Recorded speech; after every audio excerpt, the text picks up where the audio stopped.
Heute ist ein besonderer Tag. Wir haben jetzt über ein Jahr darauf hingearbeitet, dass wir unsere Produktion nach Europa verlagern, genauer gesagt nach Portugal. Und genau da sind wir jetzt, auf nicht den besten Straßen, wie man vielleicht im Hintergrund hört.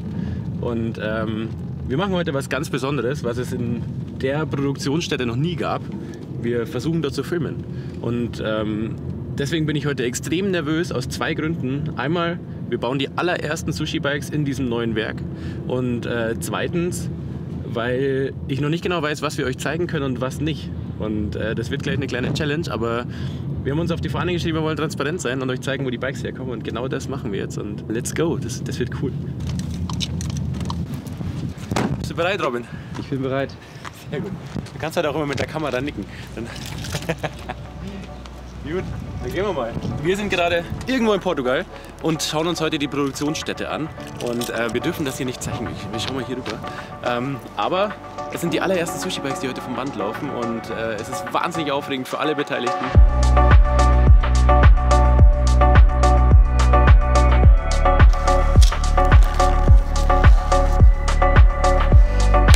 Let's go. Let's go.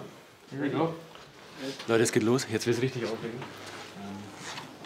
Schaut mal ganz kurz. Wir dürfen hier eigentlich nicht filmen, aber wir haben heute eine Sondererlaubnis. Glaube ich, hoffe ich.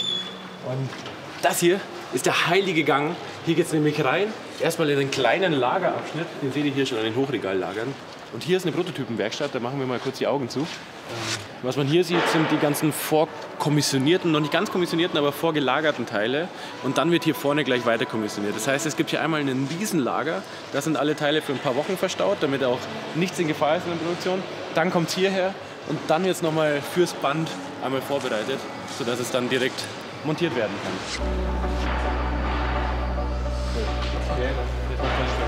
Okay, see you later, yeah. Gerade haben wir gesehen, wie die Teile nochmal vorgepackt werden. Das passiert dann letztendlich hier. Hier kommen die Boxen an. Dann wird es in kleine Kisten gepackt. Und da seht ihr dann zum Beispiel Bremshebel drin. Die werden dann gleich an der Linie verbaut. Und wir zeigen gleich ganz chronologisch, wie das losgeht. Vom Rahmen bis hin zum finalen Produkt, das wir auch verpacken. Aber vorher ist ein Schritt besonders wichtig und das ist die Laufradmontage. Wir haben einmal hinten, da werden die Speichen einmal einzeln eingeführt. Die sind dann noch relativ lose. Und der nächste Schritt ist dann, dass die Felge in die Lacing-Maschine geführt wird. Ich habe es gerade schon gesagt, dass das einer der faszinierendsten Prozesse ist, weil wenn man das per Hand macht, wer das schon mal gemacht hat, einen Motor einzuspeichen, der weiß, das dauert immer mindestens eine Stunde oder länger. Und hier passiert es einfach innerhalb von, weiß nicht, ein paar Minuten.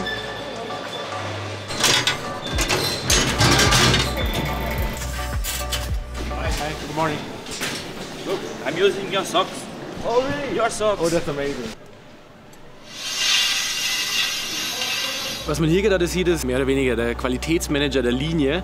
Er zieht sich nochmal Serienfelgen raus und schaut, ob die richtig kalibriert sind. Also wir haben jetzt gerade an dem Geräusch auch gehört, die Felge passt und er sieht es auch an seinen Anzeigen. Also ich glaube, er kann das inzwischen auch per Ohr, einfach anhand des Geräusches, ob das rund ist oder nicht rund.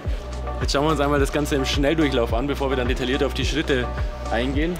Es ist einmal so ein Rundkurs und man sieht hier peu à peu, wie das Fahrrad immer mehr ergänzt wird. Es kommt immer ein weiteres Teil dazu.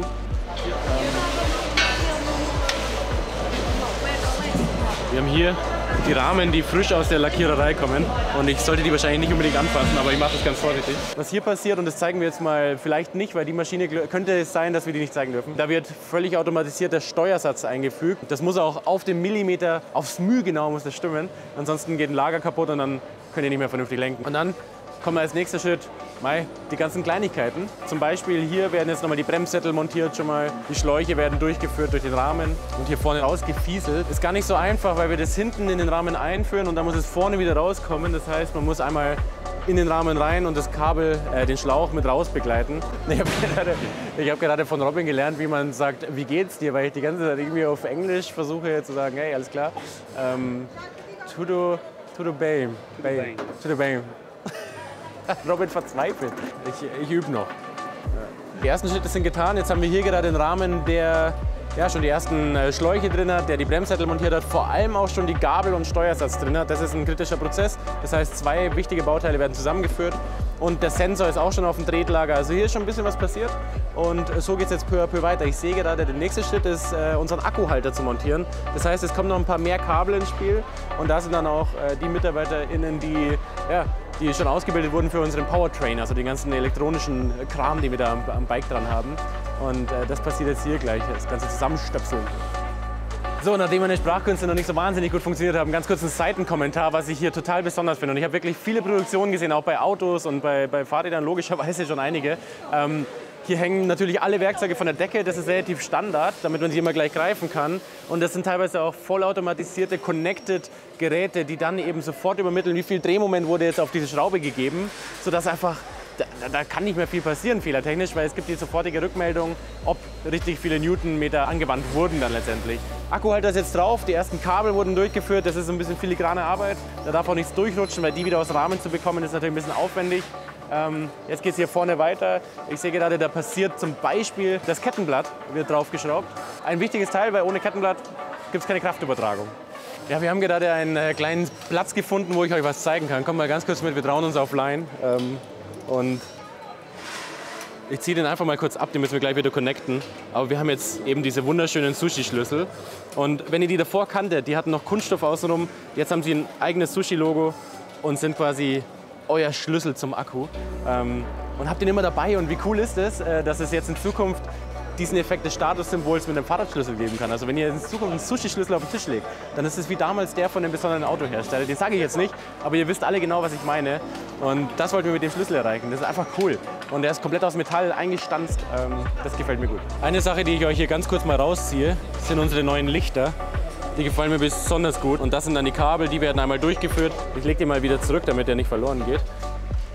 Also hier seht ihr letztendlich die Sattelvormontage. Und da siehst du, wie unten der Sattel eingespannt wird und dann die Sattelstütze draufgepackt wird. Und das Schöne daran ist wieder, es wurde ein Werkzeug gebaut, dass das immer im gleichen Winkel passiert.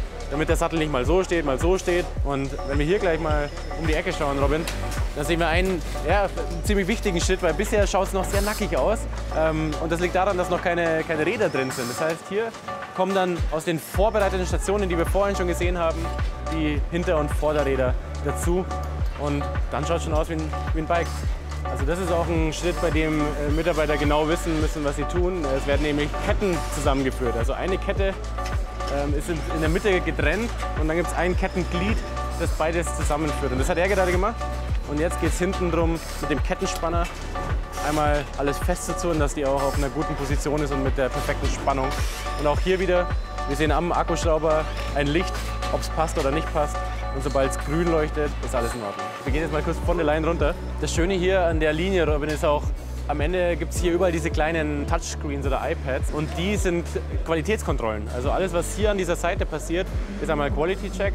Es gibt auch Scanner, da werden alle Teile miteinander verheiratet, sodass wir später genau wissen, okay, dieser Akku, dieser Motor, das Display gehört zu dem Rahmen. Also ist alles super digital und wir haben dann in Listen, was zusammengehört. Das ist super wichtig, vor allem für Garantiefälle. So was Digitales habe ich ehrlich gesagt in der Fahrradproduktion noch nicht so oft gesehen. Jetzt wird es ein bisschen kontraintuitiv, wenn du gleich hier einmal durchfilmst. Achte mal hier drauf, da ist noch ein Vorderrad drin. Und wir sind jetzt die ganze Linie entlang gegangen, um dann festzustellen, am Ende bauen wir es wieder auseinander. Wir haben jetzt hier oben das Vorderrad wieder und hier unten alles schön verpackt, auch der Lenker verpackt, auch wieder demontiert. Das war ein komplettes Fahrrad während des Quality Checks. Bauen es wieder auseinander, um dann in einen extrem kleinen Karton rein zu können. Und wir haben auch immer wieder kommuniziert, wir wollen zwar sehr, sehr viel Plastik reduzieren und bestenfalls gar keins mehr drin haben, aber vor allem so ein Vorderrad, wenn am Rahmen liegt, dann reibt es und dann kann es Kratzer verursachen. Und bevor wir Kratzer verursachen, müssen wir teilweise leider noch Kunststoff verwenden. Das seht ihr jetzt gleich mal, aber wir sind dran, da Alternativen zu finden. Ich weiß nicht, ob du das schon mal gesehen hast. Das sind selbstklebende Bubble Wraps. Wie cool ist das denn? Und kommt eben auf all die Teile, die Kontakt haben werden in der Verpackung und dementsprechend nicht beschädigt werden dürfen. Die haben hier einen Speed drauf. Das heißt, wir eigentlich nur im Weg rumstehen. Vorsicht. Hier ist das letzte Fließband sozusagen. Bisher ist es oben lang gelaufen, jetzt läuft es das erste Mal unten entlang.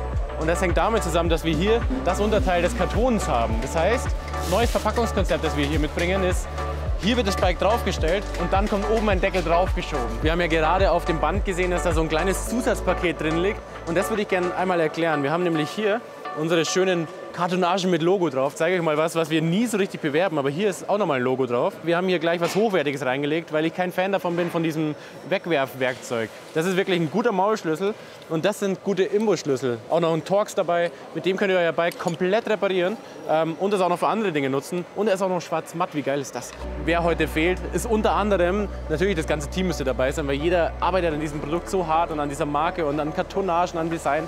Aber das Projekt zu leiten und hier anlaufen zu lassen, das war vor allem Kathi im Team. Und die kann man an der Stelle auch mal kurz erwähnen, das, was die letzten Monate passiert ist. Das ist krass. Der Karton ist jetzt fertig, also ein Bike ist komplett, aber jetzt kommt dann noch die ganze Logistik dahinter. Das heißt, wir müssen es einmal noch auf eine Palette stellen. Das passiert jetzt gerade, es wird einmal rübergehoben und dann gibt es das Gerät hier und der macht nochmal die Straps um die 3 jetzt drumherum und dann später um alle 9 auch noch drumherum. Das finde ich total verrückt. Aber dann kann es im Lager nicht umfallen. Okay, jetzt habt ihr, glaube ich, wirklich alles gesehen, was wir zeigen konnten. Und zu dem Zeitpunkt, wo wir hier gerade filmen, wissen wir auch noch gar nicht genau, was wir alles wirklich publishen dürfen. Aber allein diesen Einblick hier geben zu können, egal wie viel davon, ist was ganz, ganz Besonderes. Und davon habe ich so lange geträumt, euch das zeigen zu können. Weil ich will mit Sushi und wir alle im Team wollen mit Sushi was bauen, wo ihr mit teilhaben könnt als Fahrerinnen und Fahrer von Sushi. Und ich bin so unfassbar dankbar, das hier auch alles gesehen zu haben. Das berührt mich emotional ein bisschen, weil ich genau weiß, wie ich damals alles angefangen hat bei Sushi mit den ersten paar 100 Stück und ein paar 1000 Stück und jetzt laufen wir hier über ein so unfassbar professionelles Band. Das ist wirklich ein emotionaler Schritt. Aber primär bin ich euch dankbar oder dir ganz speziell, du das Video gerade anschaust, dass du vielleicht schon ein Sushi bestellt hast und darauf wartest oder schon auf einem unterwegs bist. Ohne dem wäre das alles nicht möglich. Ohne dem wäre es nicht möglich, dass wir im Team unseren Traum leben und Bikes bauen dürfen. Das ist das schönste Gefühl auf dieser ganzen Welt. Auch allen Partnern bin ich natürlich unfassbar dankbar und dem ganzen Team hinter Sushi. Ich hoffe, es hat Spaß gemacht. Und viel Spaß auf eurem Sushi.